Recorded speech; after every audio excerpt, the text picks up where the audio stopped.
Okay, we are now live on Facebook for our weekly live on at 5 program. We'll give folks just a minute or two to catch up and make sure that they're comfortable in watching before we get started.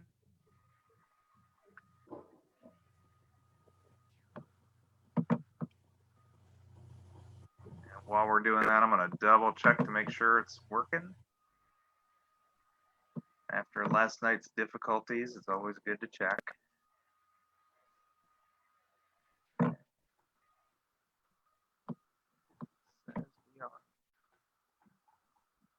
We are live, yes. Okay, and we have a few people watching already. Great. We'll give people another minute, and then we'll go ahead and begin. Oh.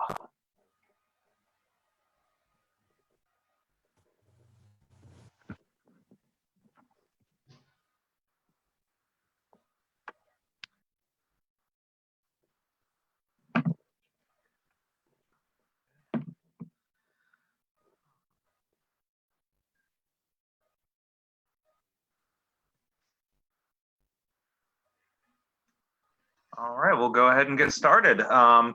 Thank you all for joining us this afternoon for our latest installment of our Live at 5 discussions, where we take a deep dive into local history with a local history expert.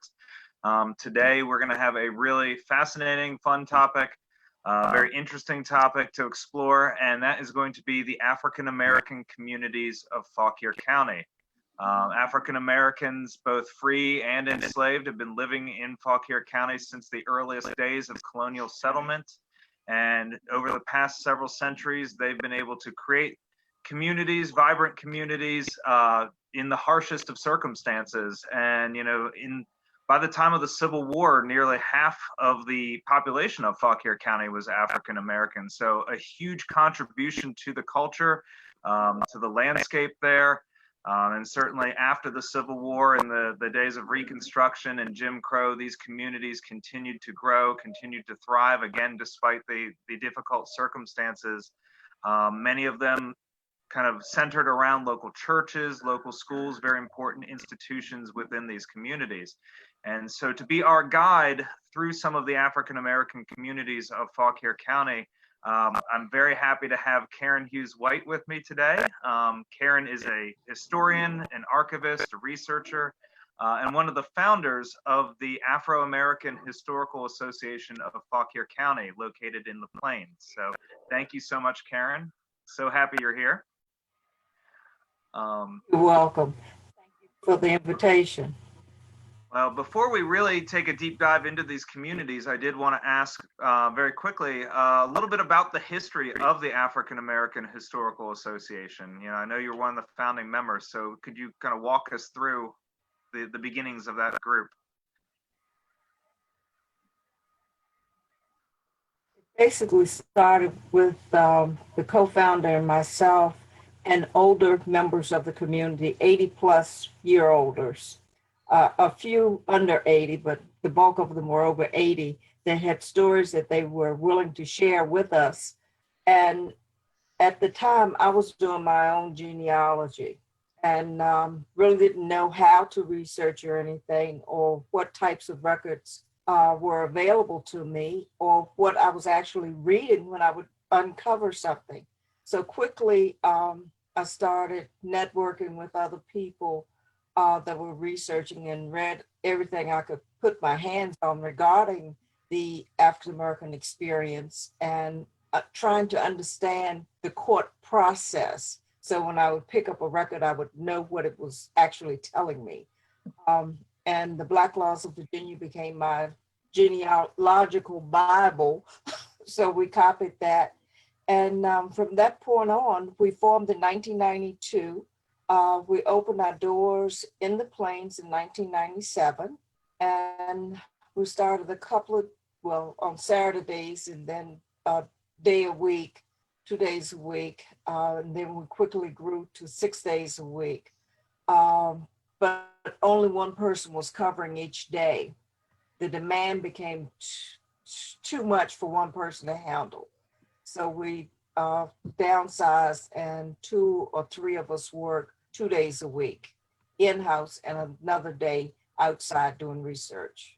So that is the gist of it. But we do a lot of genealogy, local history, site locations, and things of that nature. Fantastic. Thank you. Yeah, I've been lucky enough to visit the facility there. Sorry about that.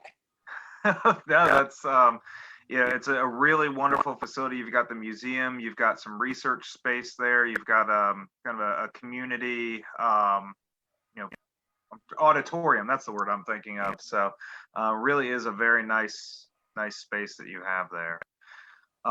So with that, I'd like to hand it over to you to like you said, take a quick tour around some of the communities of Fauquier County that you've picked out for us. Okay. Well, we're going to start at the southern end of the county. You basically gave my introduction, so you saved me 2 paragraphs of reading, so I don't have to do that. But looking back at 1860, the population in Fauquier County was over 21,000 people, and half of that were African Americans, and 40% of them were enslaved, and the other 10 were considered free Negroes or free people of color. And of course, communities existed for the African Americans, even within the confines of slavery. Now, there are remnants of these communities today. And I say remnants simply because today, the African American population in Fauquier is less than 10%. So it's not as many people within these communities. But the remnant is still here, and it's clearly exhibited. If I walk to the southern end of the county and I look at the wills of the Fox and Blackwells, brother and sister, 1859, they emancipated people.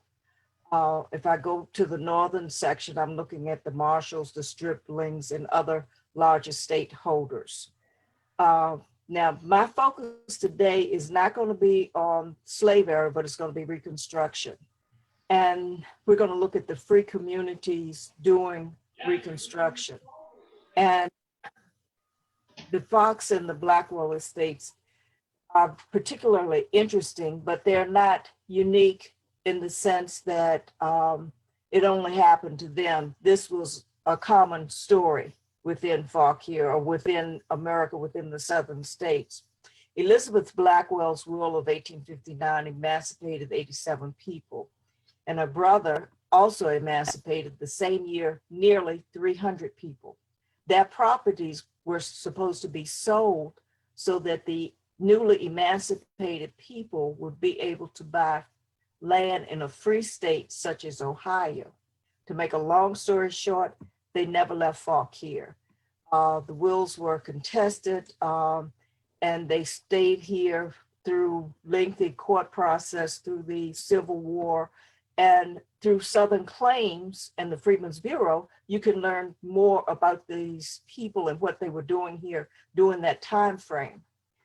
It's extremely interesting, but because there was a Fox estate, you now have a Foxville community, because that property was purchased or divided among the former enslaved people of the Foxes. And these were nice sized parcels of land. And Leland Waring was instrumental in working with the Freedmen's Bureau to establish a school at Foxville. And that was one of the first schools in Fauquier County, not the first, but one of them. And at the former Blackwell estate, we found a community called Blackwell Town. Once again, property was divided among the former enslaved people, around 30-acre parcels. And they were set up in family groupings as to how they received them. Henley Chapman started services in the home of Millie Blackwell, AKA Millie Washington, on the appraisal, but later under the name of Millie Blackwell. And she actually resided in the home of the former slaveholder, Elizabeth Blackwell.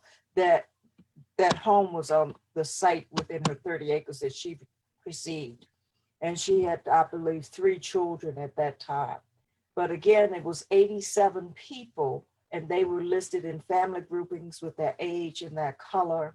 And the Blackwell enslaved and the Fox enslaved intermarried, and they were relatives through blood and through marriage.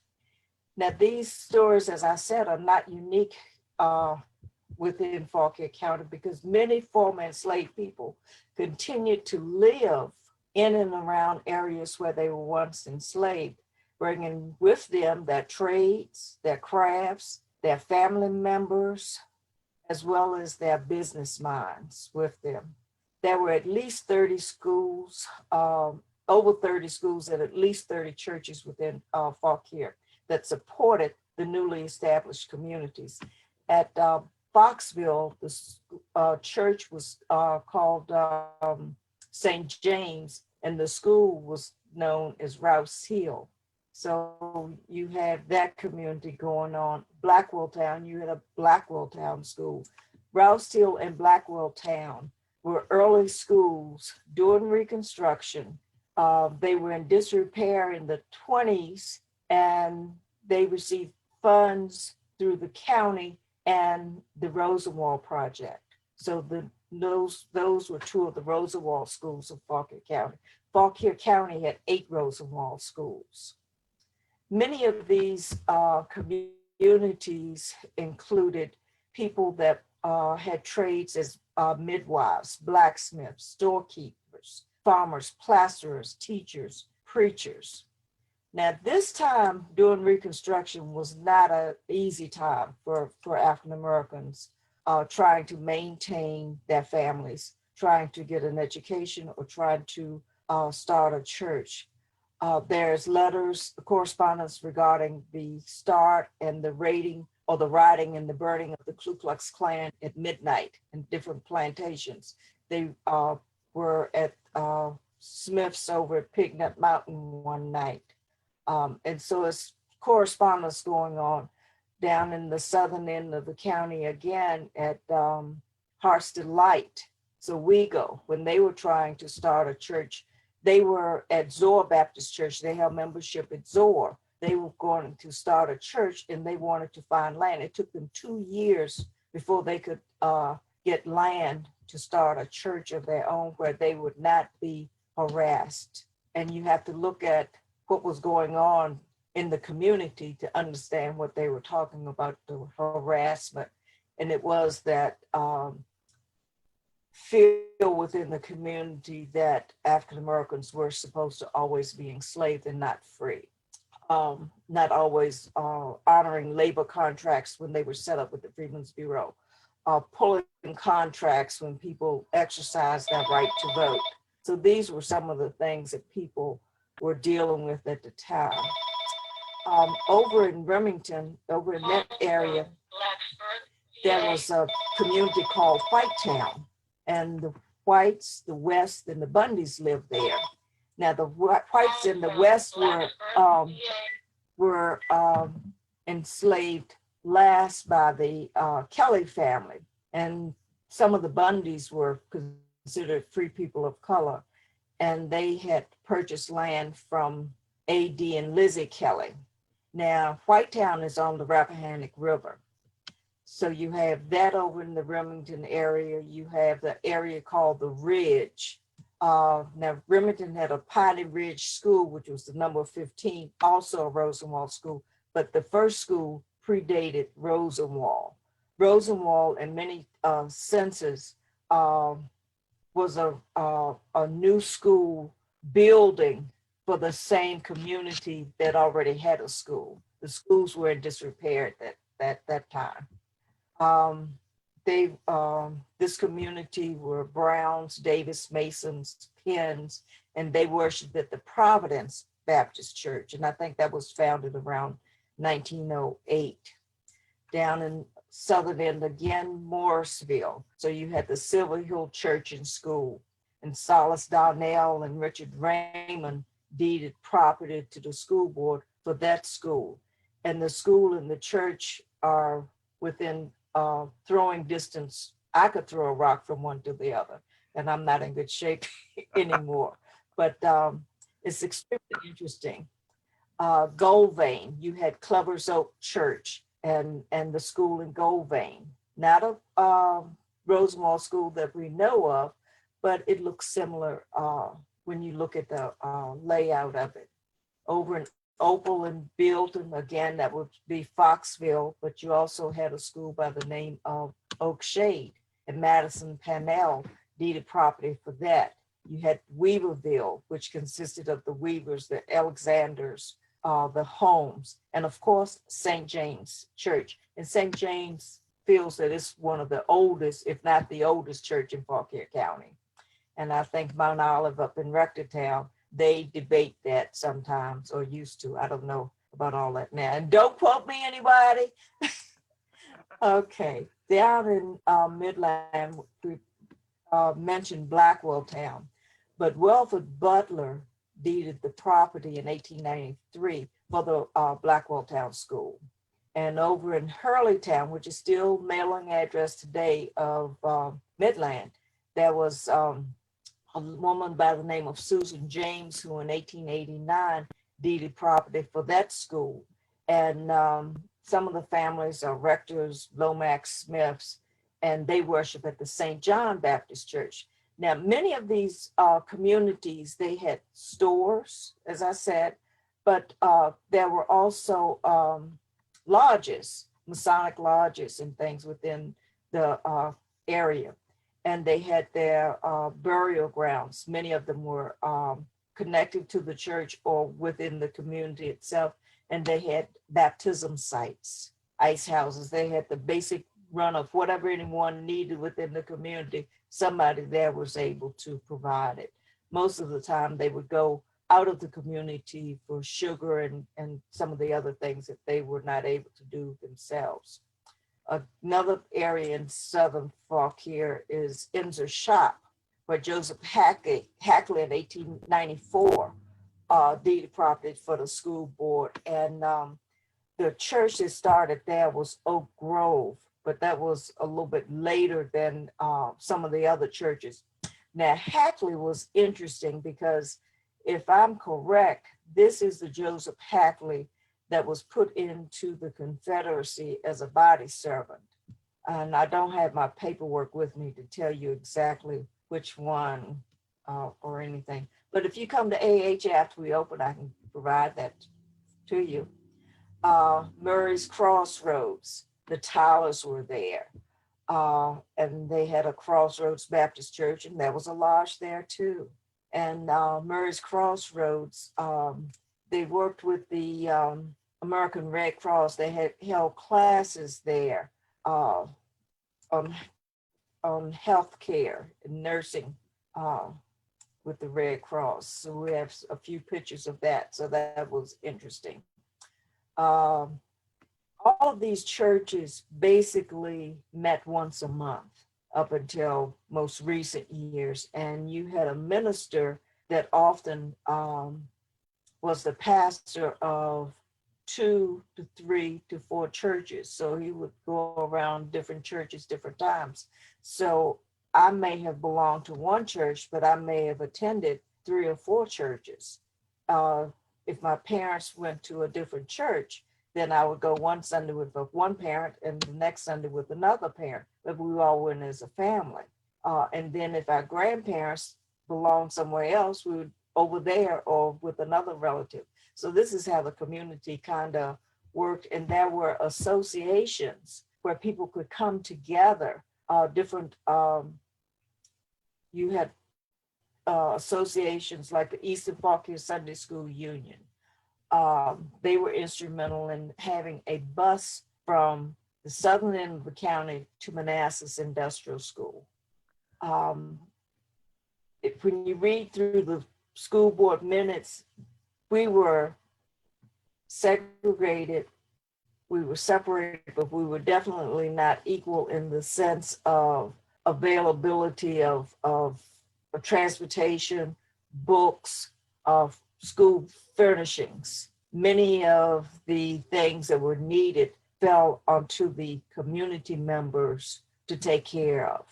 And that's seen quite clearly within the school board minute books, but within the annual reports from the teachers from the class roll books, because they give you an account of what's in the classrooms and how much the PTA provided for supplemental things for the school and everything. Just like you have your boosters and different things. Today, we had things early on as well. Down in Bristolsburg, Kenny Combs deeded property for that school. And Harsted Light members, as I said, came out of Zoar Baptist Church. Many of the churches we've kind of traced back into the era of slavery, because after a period of time, after Nat Turner's rebellion, most people of color only were allowed to worship on their own plantation or wherever a white was leading that worship service. They could not have services with people from other plantations or farms together, because that was a chance for planning insurrections. And there were laws that said that. So we had lots of things that were governing the goings and comings of people. Over in Calverton, you had Mount Pleasant Baptist Church and a Calverton number 13 school. Catholic, you had Oak Shade Baptist Church, which was a spinoff from Harsted Light. And then you had Double Poplar when you go on up to Auburn, or Poplar Forks.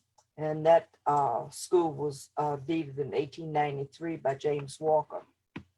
Heading to Warrenton, you're looking at Turkey Run, Frytown in Warrenton, Oliver City, Haytie, Shipmondilly, Tall Timbers, Turnbull.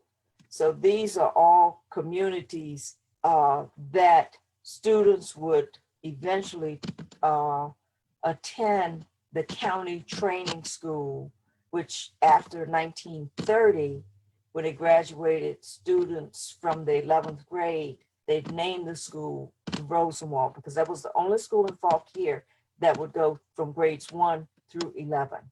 So if you weren't right in that area, you were going to go to Manassas Industrial School. So we have a few questions about schools, actually, while we're on the topic. Someone is asking, do you know how many Rosenwald schools are still standing in Fauquier County?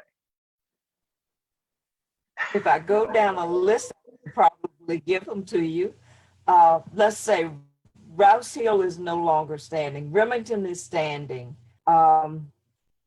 Blackwell Town is standing.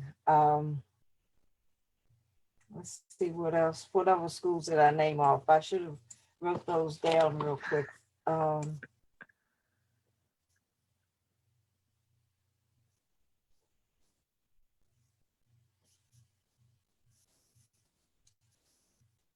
Orleans is not standing. Crest Hill is a private home. Bethel is a private, no, that's not one. Greensville is part of the church. That's still standing. So there's quite a few. Yeah. 5 or 6 are still standing. Okay. And somebody else was wondering if churches served as schoolhouses during this period, irrespective of their denomination. Yes, they did. Okay. Yeah. Early on, the churches were more like used as a social hall. So you would have fundraisers there to raise money for communion sets, electricity, but also for educational purposes and religious study. So it served a multiple uses. We have another person watching who is a descendant of the Carey family from Fauquier County. So, of the what family? Carey. So with roots in the area. So they're going back to the 1800s. So maybe they want to visit you once you're open up again to do a little bit of research there. That would be nice. That would be nice. I guess moving along, I don't want to interrupt much. So if you want to go back to talking about, there was an area called Okay, Shepherdstown, and this is where Aaron and Hannah Grant deeded property. Foster's Fork, Greensville was a Rosenwald school, and Thomas Gaskins deeded property for that particular school. And the church where they worship is Little Zion Baptist Church. Now, as the population decreased, many of these schools closed prior to integration, and the school students were bused to other locations. Bethel, you had a Bethel church, which was Little Zion, and the Tibbs family was there. Marshall, you had Rosstown, where Robert Ross was a body servant during the Civil War and a blacksmith. But after the war, he hauled wood from the Free State to erect the Salem Baptist Church on Rosstown Lane. Of course, that's named after him. And Bunker Hill, where students would have attended number 18 after whites no longer were attending there, and they went to Marshall Grade School. So they would, children of color would have attended there after around 1910 or so. Morgantown on Free State Road, there were a group of people that purchased property from the widow of William J. Morgan. And in the record room, if you look in the description, when they're doing the land tax assessment, prior to the recording of their deeds, it was described as on Carter's Run. After they started recording their deeds, it was called Morgantown. And I think that is identifies to where they received the property from. And that I found also with the, over in the community of Asheville, where the Ash sisters will their former enslaved people property, and Jacob Douglas with the deeded for the school and for the church. And that was the same thing that was identified as Asheville. So those are the start of some of the communities. But the communities had so many people and they were so active. But the migration here in the county started well before the Great Migration, because people were looking for jobs, they were looking for other opportunities, and they were looking for areas where they could go and not to be harassed, because they were being harassed here in the county.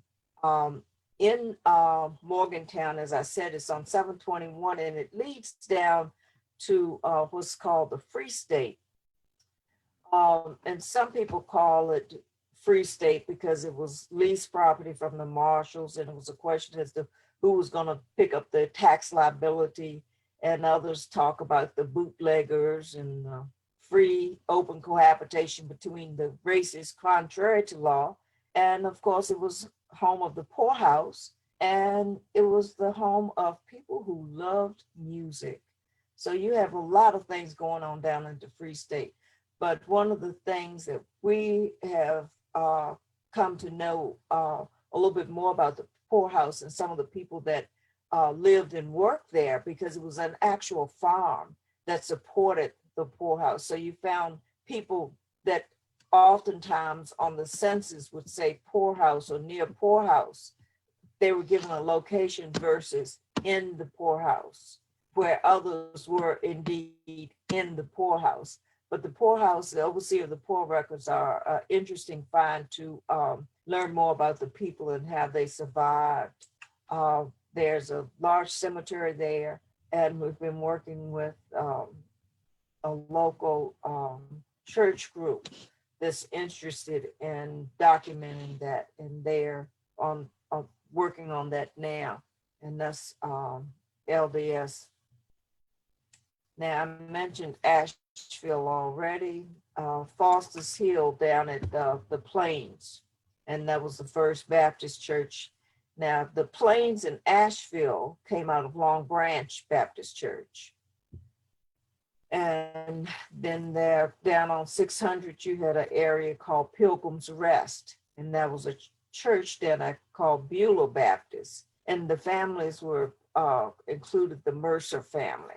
Oh, and over in Rectortown, you had Frogtown in the mountain So you had several different mountains over there, and everybody would holler the mountain, whether it be Fortune Mountain or Seton Mountain. It was the mountain.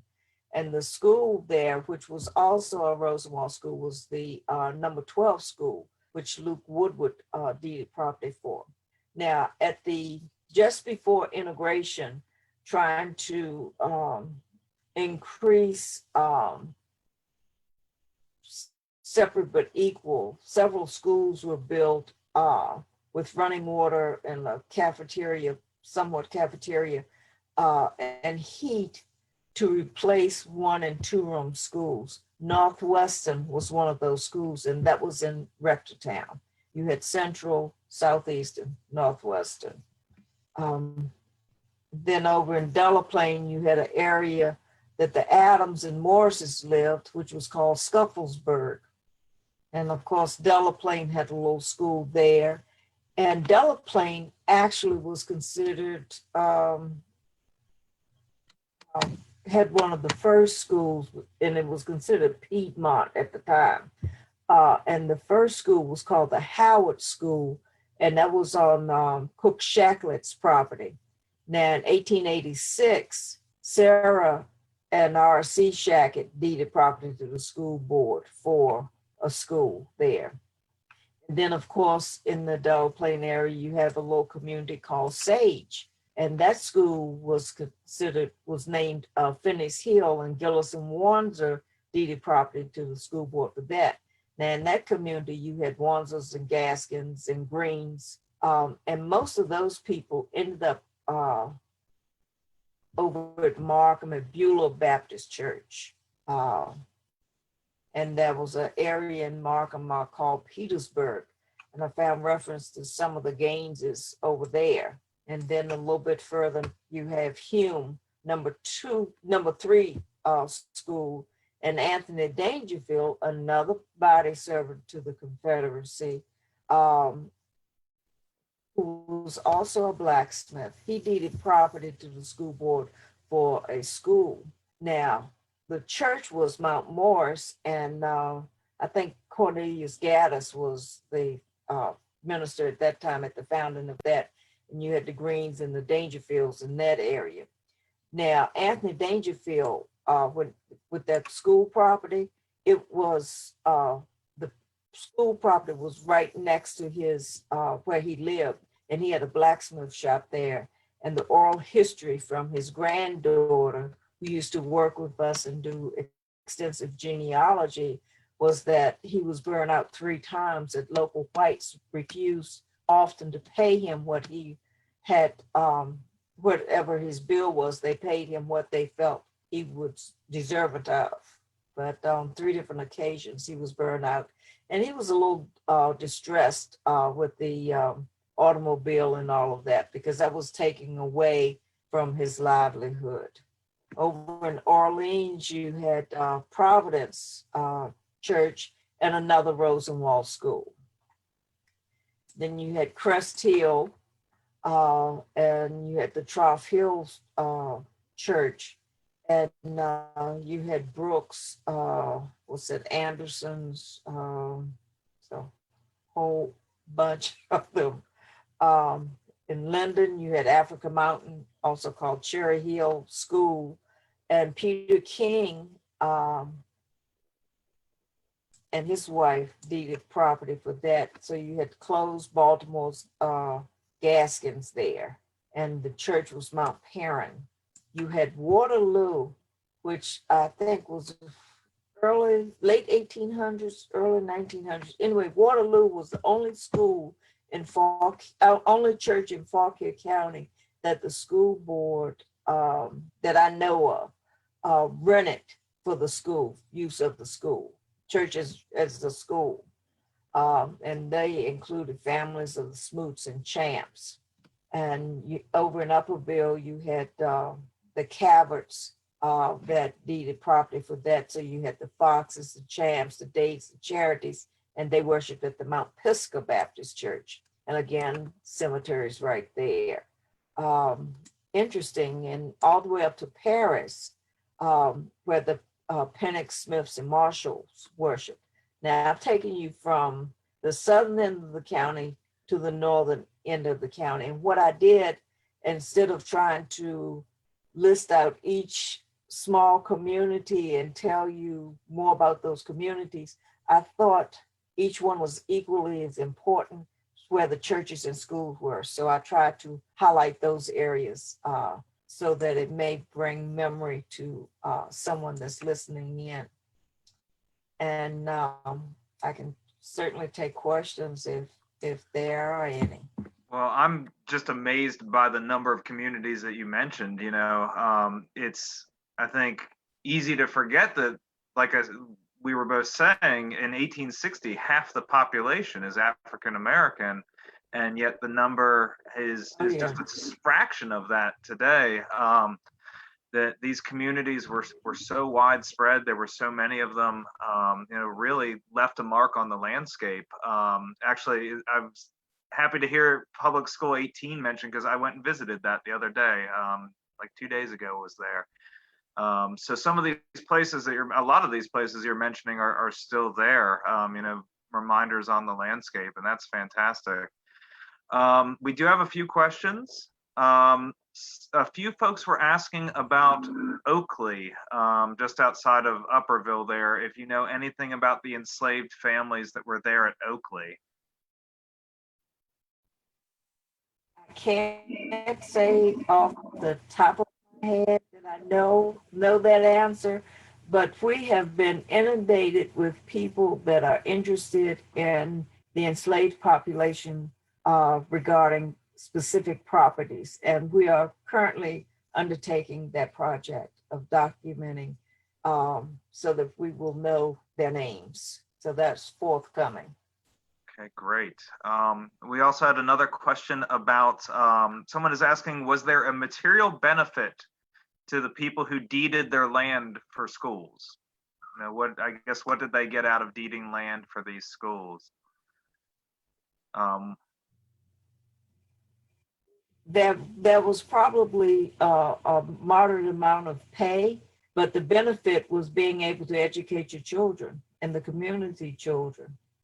That was the greater benefit.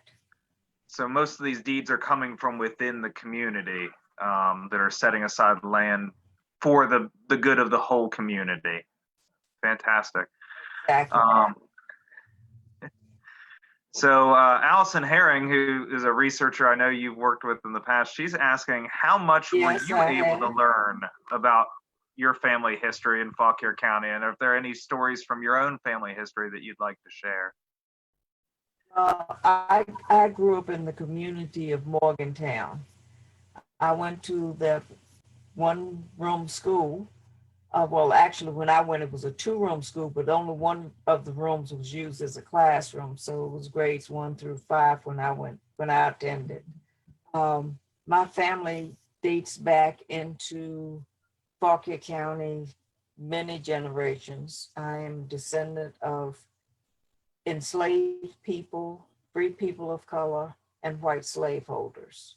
Well documented.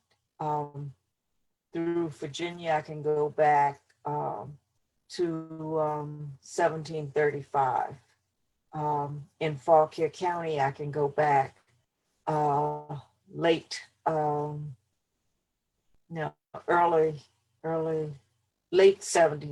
early 1800s. Late 1700s, early 1800s in Fauquier, even though it wasn't Fauquier at the time, from Charles County over into Fauquier. Some of the stories that I've learned is knowing more about, I'll tell you a story. Hezekiah Gaskins was a free man of color, and he purchased his wife and 3 daughters from Edward Carrington Marshall. And he was concerned because he would like to emancipate them, but of course he wouldn't be able to emancipate them, because if he did, he'd have to move them out of the state, because the law said after 6 to 12 months, you had to remove people that were emancipated out of the county, because the state was not accepting more free Negroes. So he kept them enslaved, so to say, But 1860, they on the census as free people, but we know that they were enslaved. Well, I didn't know it at the time, but I found an unrecorded will. No, I didn't find it. Constance Pendleton bought an unrecorded will from Hezekiah Gaskins into the plains at AHA, where he's listed Turner Ashby, as his good friend, who's going to be the executor of the will. Should anything happen to him, he would like to emancipate his wife, children, and their future increase.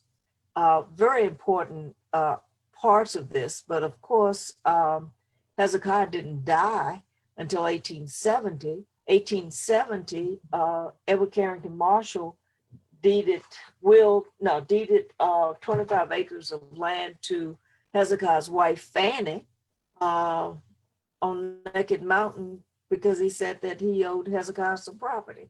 So that's one of the neat finds.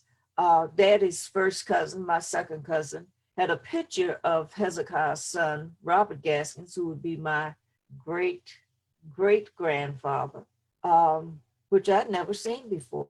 But doing this research, you connect with other people, lateral lines, which your direct line you may not have in your home, but a lateral line may have that information. So it's very important to connect with people within the community. When I was researching, if I asked my mom something, well, what do you want to know that for? And she wouldn't tell me a whole lot. So I went to some of the elders within the community and they told it all. So that part was pretty neat. I found out who slaveholders were. I found out who relatives were, it just kind of blew my mind. But anyway, So it I'm is what glad it is. I'm glad you mentioned the Gaskins, because we got a question about them, saying that they were historically horse trainers in Loudon. There were some Gaskins, and the question is about African Americans known for being horse trainers or jockeys there in Fauquier.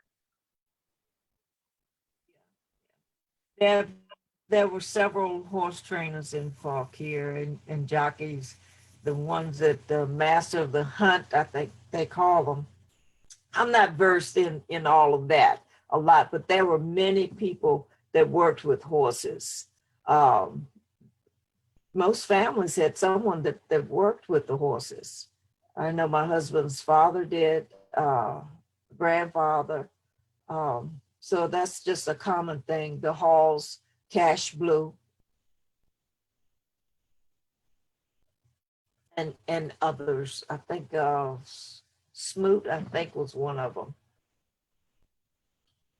There was a question about healthcare within these communities. You mentioned a lot of African American midwives. Were there trained healthcare professionals in these communities? Were there, especially after Reconstruction, nurses and doctors being trained in these communities?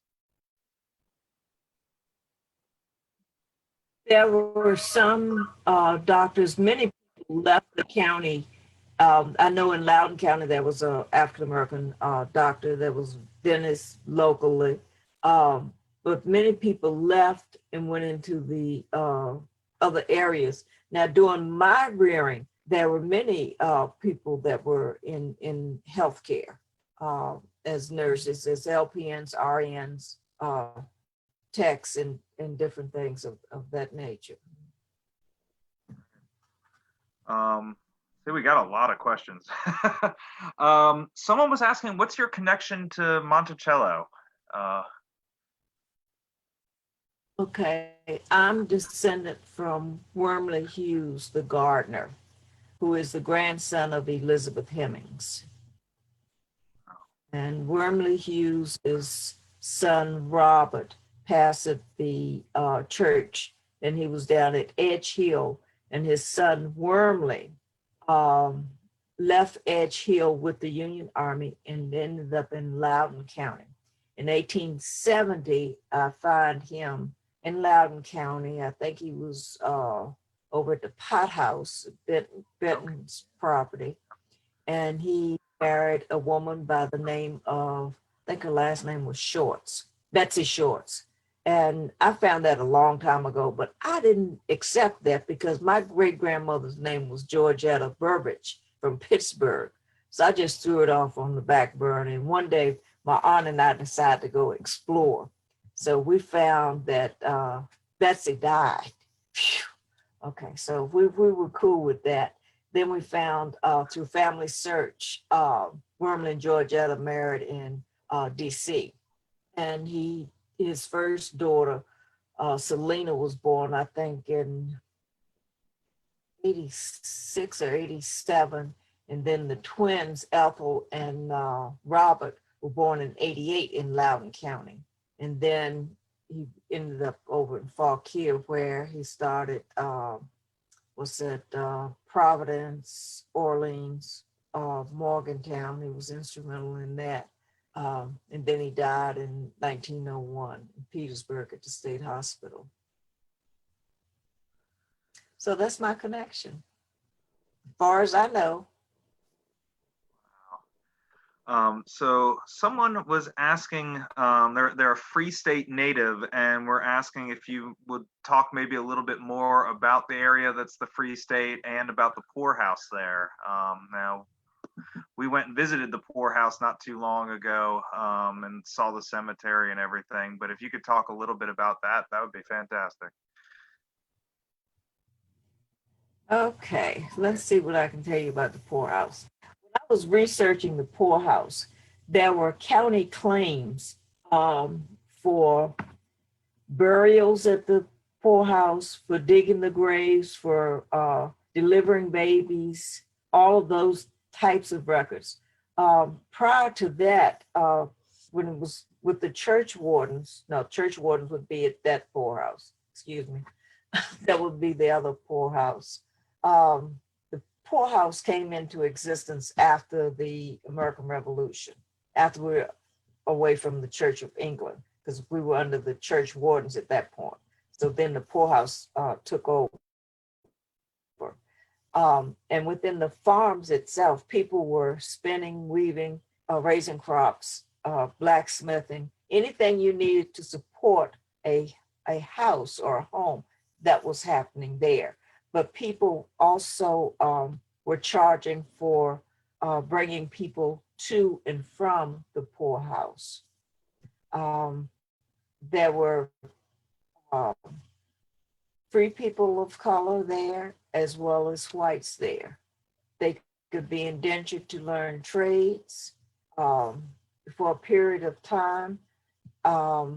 And whoever you were indenturing a child out to, they would pay a certain payment every year, just like a hire contract. But the last year, that child would end up with that money, and that was going to give them that start. So you had people learning how to spin and weave, farming. Most of the indentures in Fauquier were done so that you would not have to learn to read or write to do your trade. Where some in Loudoun, if I'm not mistaken, those required some reading and writing. So there was a difference. Every law written, you'll find some enforced and some not, depending on the person's needs, wants, or desires. And I'll leave it at that. I hope that helps a little bit.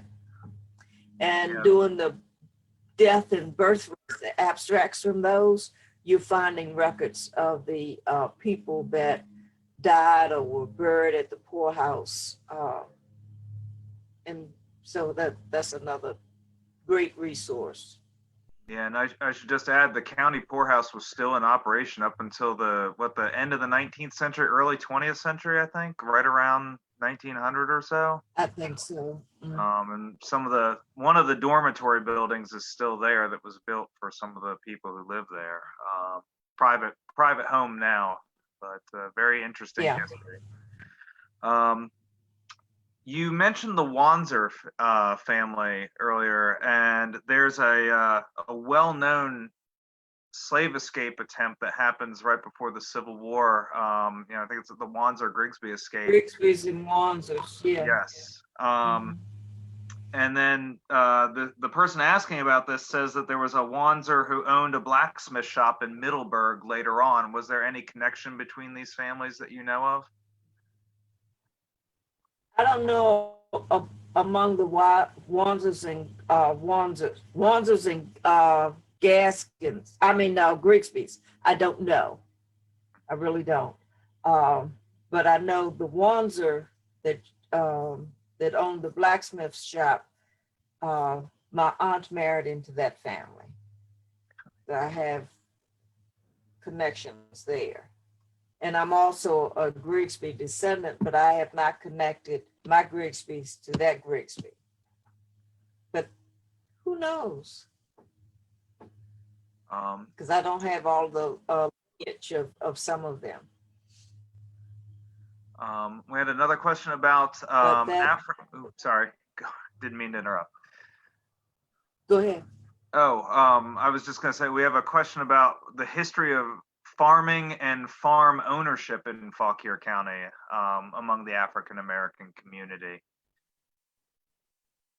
It's kind of a big topic. Way of livelihood. That was most people wanted to farm. You had to eat. You know, that was just secondary. I mean, you know, right now today, everybody's out here trying to put in a little herb garden or whatever in pots and everything else because of the uncertainty. During that time frame was no different. People wanted to survive, and having a garden and being able to farm afforded you that opportunity. I know during the Great Depression, the oral history is that on our farm, there was a whole area of fruit trees, and they had a large farm down there, and they would take the produce out to Marshall to the railroad station, and they would ship the produce north. So the farms were a necessity in everyday life of livelihood. Now, as far as ownership goes, did many of these African-American farmers own their property outright, or were they renting? Was it a sharecropping system? Both. I would have to look at the agriculture census to actually do a count as to say how many owned, but quite a few did own property. Anywhere from 5 acres on up.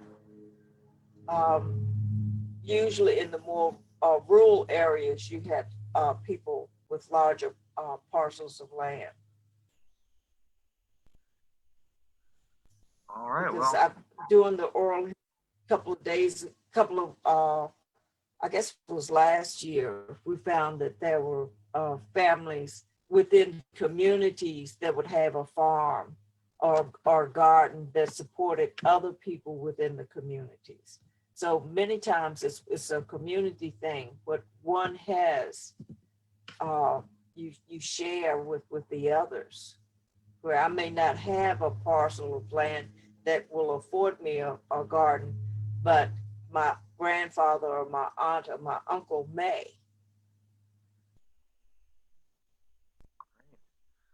Well, I think that's all it for the questions. I just want to thank you again, Karen. This was a fascinating talk. It's certainly given me a lot to think about, and I can't wait till we're able to visit down there in the plains again.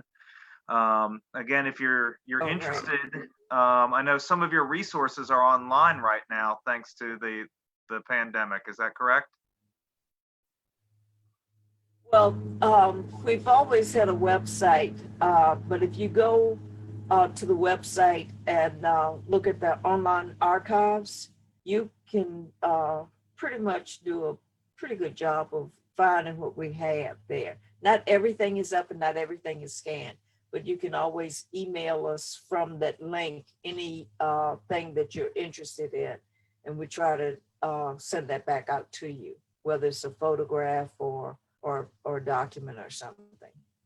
Okay, so if anybody has any questions about African-American community in Fauquier or questions for you personally, they can reach you through the African-American History Association.